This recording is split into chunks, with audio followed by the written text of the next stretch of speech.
Après les honneurs rendus au gouverneur de province, cette cérémonie inaugurale du nouveau bâtiment du Programme national de l'hygiène aux frontières a connu plusieurs allocutions, notamment celle du coordonnateur national du PNHF. S'en est suivi le mot du coordonnateur national du PNHF qui a salué l'implication du chef de l'État Félix-Antoine Tshisekedi Tshilombo et de son représentant dans le Congo central, Grace Gouanga-Manswangi Bilolo. Pour sa part, le ministre provincial de la Santé, Ovid Nyambote Yobila, a ressorti l'importance de ces bâtiments pour les contrôles de biens et des personnes qui entrent dans le territoire national à travers le Congo central.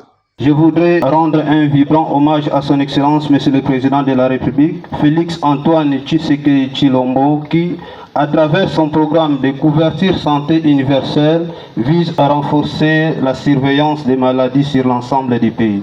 Je tiens par ailleurs à remercier son Excellence, Monsieur le Gouverneur des provinces, Gouanga Manswangi Bilolo Grace, pour son grand soutien à ces projets. C'est une nouvelle preuve de son engagement sans faille pour le bien-être de la population du Congo central. Excellence, Monsieur le Gouverneur, le bâtiment que vous allez bientôt inaugurer est le fruit des projets REDIS 4, dont l'objectif principal est de renforcer les capacités intersectorielles nationales pour assurer une meilleure collaboration en matière de surveillance des maladies et de préparation des épidémies, des réponses immédiates et efficaces en cas de crise ou urgence admissible, en tenant compte de l'approche e-santé. Avec ce bâtiment construit suivant les normes en la matière, le gouvernement de la République affirme sa volonté de renforcer la surveillance épidémiologique et les contrôles sanitaires selon l'approche e-santé au port international de Matadi. Après la coupure du ruban symbolique, le gouverneur de province, Grace Gouanga-Manswangi Bilolo, accompagné